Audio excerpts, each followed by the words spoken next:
The general stood in the turret of a command half-track, scanning the tree line through binoculars.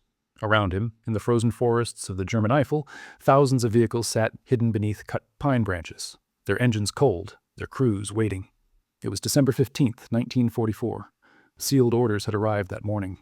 Nobody below the rank of division commander knew what they contained, but every man in the column understood what massed armor under camouflage netting meant. They were going to attack. The general's name was Heinrich von Luttwitz, and he commanded the 47th Panzer Corps. 3 Panzer divisions answered to him. One of them, the 2nd Panzer Division, he had personally commanded through Normandy and the catastrophe that followed. He had led those men into the Falaise corridor in August, watched the roads fill with burning vehicles and bloated horses, waded through a river choked with the bodies of German soldiers, and walked out the other side, carrying almost nothing. 4 months ago, that division had ceased to exist as a fighting force.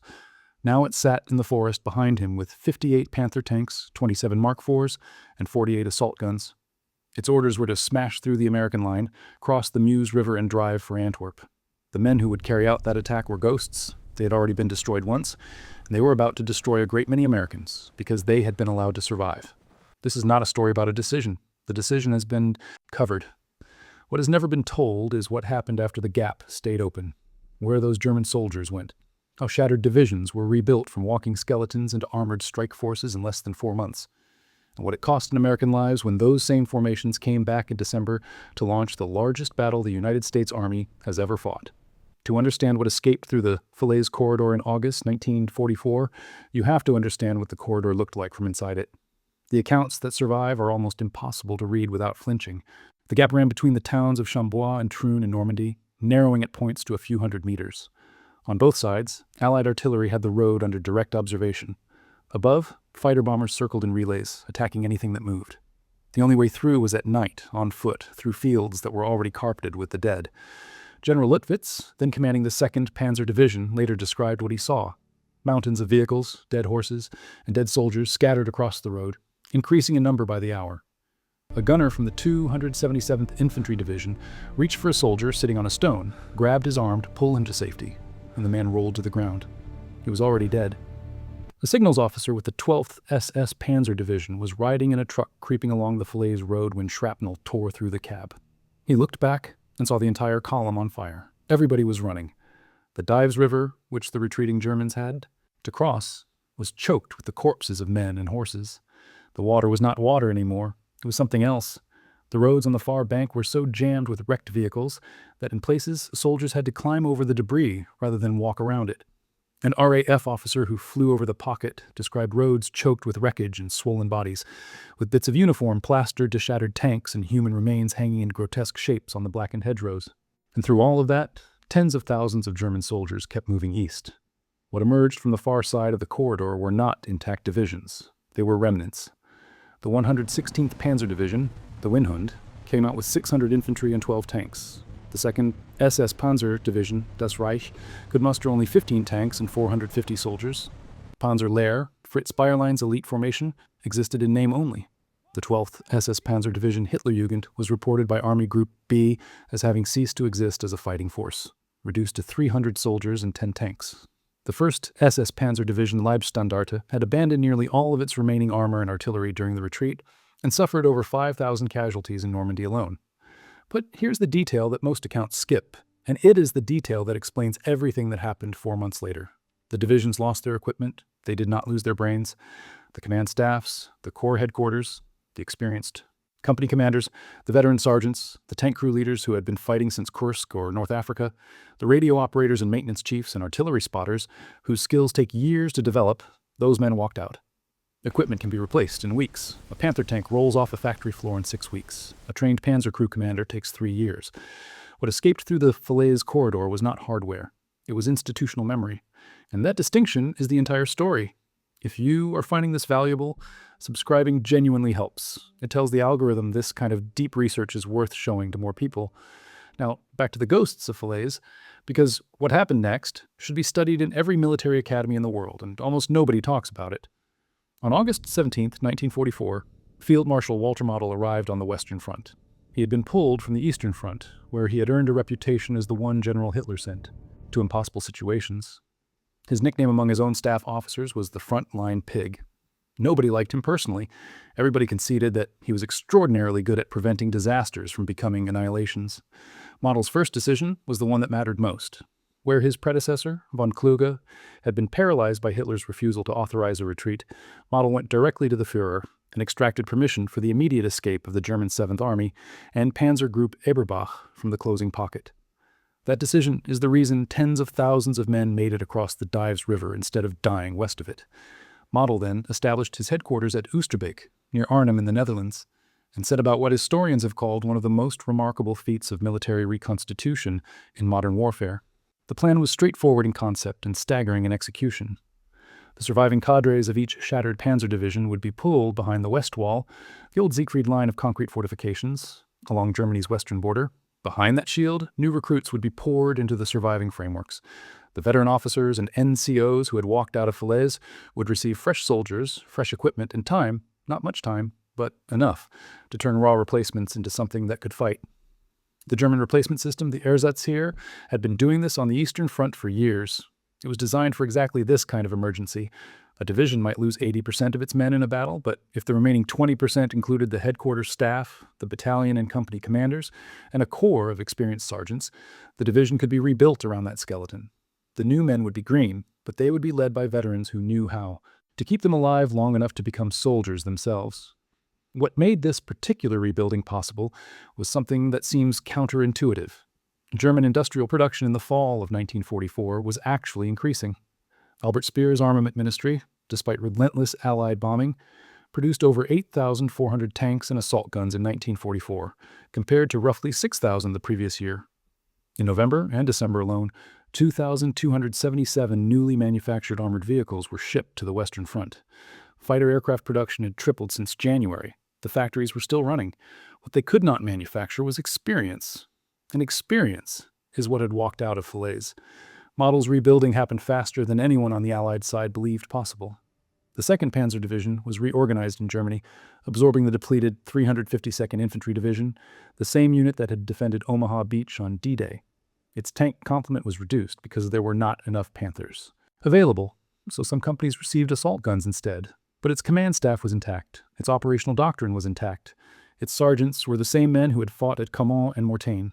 The 116th Panzer Division, the Windhund, which had escaped with 600 men and 12 tanks, was sent to Düsseldorf for refitting. By November, it was fighting American forces in the Battle of Aachen, losing its offensive capability in the process. It was pulled back again, refitted again, and made ready for December. Its commander from September onward, Siegfried von Waldenberg, would lead it through the Ardennes. Panzer Lehr, which had been functionally destroyed twice, first by the carpet bombing of Operation Cobra and then by the Falaise Pocket, was rebuilt yet again under Bayerlein's command. The division that had once been the most lavishly equipped armored formation in the German army, its infantry entirely mounted on half-tracks, was now a shadow of its former strength. But Bayerlein was still Bayerlein. His staff officers were still his staff officers, and they knew how to fight. The SS Panzer divisions followed the same pattern. The 1st SS Panzer Division, Leibstandarte, and the 12th SS Hitlerjugend were sent to Germany for refitting. New recruits came from Luftwaffe and Kriegsmarine personnel, men who had never served in ground combat. The majority of reinforcements for the 12th SS were former Air Force and Navy troops, hasty conversions who received abbreviated training. But they were inserted into a framework of veteran NCOs and officers who had been fighting since Normandy, since Kursk, since Kharkov. The framework turned raw material into functional combat units, not as good as the original formations, but dangerous. Major Herbert Rink of the 1st SS Panzer described the transformation in terms that captured the psychology perfectly. They had arrived behind the Westwall shell-shocked and exhausted, having fought through 600 kilometers of what he called horrifying, crushing battles, from the inferno of Caen, through the breakout from the Falaise Pocket, through the nerve-wracking defeat across France. But once behind the fortifications, they gathered their strength and rebuilt their confidence. That sentence, rebuilt their confidence, is the part that matters. Because what Model and the German replacement system accomplished between August and December was not just material, it was psychological. Men who had been broken were made to believe they could fight again. And they were right. Now consider the command structure that assembled in the Eifel forests in early December 1944, and ask yourself how many of these names trace directly back to the Falaise corridor. Hasso von Manteuffel commanded the 5th Panzer Army. Under him, Heinrich von Luttwitz commanded the 47th Panzer Corps. the man who had personally led the 2nd Panzer Division through Normandy and the escape, now given a corps containing his old division. Fritz Bayerlein commanded Panzerlehr, rebuilt from the ashes of Cobra and Falaise. Meinrad von Lauchert took the 2nd Panzer Division itself into the Ardennes with 133 armored vehicles. Siegfried von Waldenberg led the 116th Panzer. In the north, Sepp Dietrich's 6th Panzer Army contained the 1st SS Leibstandarte, the 2nd SS Das Reich, the 9th SS Hohenstaufen, and the 12th SS Hitlerjugend. Every one of them a Normandy veteran, every one of them a Falaise survivor. Of the 7 Panzer and SS Panzer divisions that spearheaded the Ardennes offensive, all 7 had fought in Normandy. All 7 had escaped from or near the Falaise pocket. The offensive that was about to kill 19,000 Americans and wound 47,000 more was built almost entirely on formations that had been given a second life because the gap was never closed. And then they came back.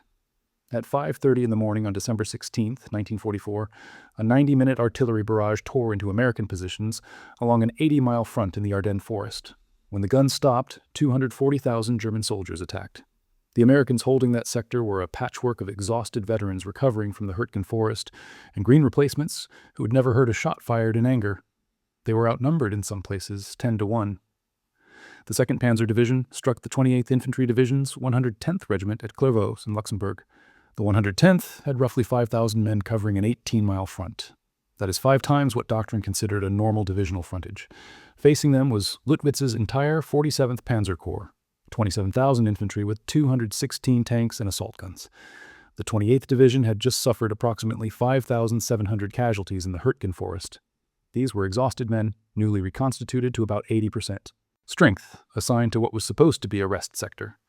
4 months earlier, the 28th had marched through Paris celebrating the liberation of France. Now the enemy that had fled through France in August was coming through their lines with Panther tanks. Colonel Hurley Fuller's 110th Infantry fought one of the most desperate stands in American military history. At Marnik, the first village hit, Lauchert himself later said, the Americans defended foolhardily and with a never-experienced defiance of death. The regiment's strong points held for 2 days against an entire Panzer Corps. Fuller's headquarters staff made their last stand in Clairvaux Castle, fighting until their ammunition was exhausted and the castle was on fire from incendiary shells. Before they were overwhelmed, the men of the 110th killed between 2,000 and 2,100 Germans. Fuller was captured and spent the rest of the war in a prison camp. What the 110th bought with its destruction was time. 48 hours. Enough. Time for the 101st Airborne Division to reach Bastogne and establish defenses around the crossroads town that the entire German advance depended on capturing. Without the 110th's sacrifice, the paratroopers would have arrived too late. And without the 2nd Panzer Division, rebuilt from the cadres that walked out of Falaise, there would have been no force capable of delivering the blow that shattered the 110th. The causal chain does not stop there. Follow it south and west. Bayerlein's Panzerlehr, rebuilt from nothing, was ordered to take Bastogne. At a planning conference on December 10th, Bayerlein had warned that unless the town could be captured by surprise, only a heavily prepared attack could succeed. He was right. The 101st Airborne held Bastogne, but the fighting around it cost thousands of casualties on both sides, and Panzerlehr ground itself down attempting what its commander had predicted was impossible. It was Luttwitz, the man who had walked out of the Falaise corridor, who sent the famous surrender ultimatum to Bastogne. The reply from the American commander, General McAuliffe, was a single word, but Luttwitz did not need Bastogne. He sent his 2 Panzer divisions around it. The 2nd Panzer Division bypassed the town entirely and drove west toward the Meuse. Panzerlehr followed, capturing Rochefort against fierce American resistance. Along the route, Bayerlein's men found the burned-out half-tracks of an entire 2nd Panzer Grenadier Company, evidence of how heavily the advance was being contested. On the morning of December 24th, the lead elements of the 2nd Panzer Division reached the village of Chelles, roughly 4 miles from the Meuse River crossing at Dinant. A Kampfgruppe under Major Ernst von Kokenhausen pushed toward the bridge. A Belgian woman named Martha Mauric, hearing tanks outside her house in the darkness, told a German officer the road ahead was mined by the Americans. It was a lie, but the Germans halted. Their war diary recorded the real reason. The division was hindered in its mobility through lack of fuel. They were close enough to see the Meuse. At the village of Foy-Notre-Dame, the furthest point any German unit reached in the entire offensive, the 2nd Panzer Division sat 3 miles from the river out of fuel, with both flanks exposed. The 116th Panzer Division could not advance past Hotten to cover the right flank. Panzerlehr lagged behind on the left. The 2nd Panzer waited in 2 isolated groups, dug in, hoping for relief that never came. On Christmas Day, the American 2nd Armored Division and the British 29th Armored Brigade attacked. The destruction of the 2nd Panzer Division at Celles was systematic and total. Shermans and Fireflies engaged Panthers at close range in the frozen Belgian countryside. British tanks from the 3rd Royal Tank Regiment drove into Foy Notre Dame and pulled Germans from cellars like, as one participant wrote, ferrets after rats. Catholic soldiers among the Americans lined up to confess their sins to a local priest, using a pocket dictionary, before going back into the fight. By December 27th, the 2nd Panzer Division's forward elements had been annihilated. The division that had been rebuilt from the remnants of Falaise, fitted with new Panthers manufactured in October, crewed by replacements trained in November, and led by officers who had waded across the Dives River in August, was destroyed for the second time in 4 months. Lutwitz, the man who had led those soldiers through both catastrophes, watched it happen from his Corps headquarters, powerless to intervene.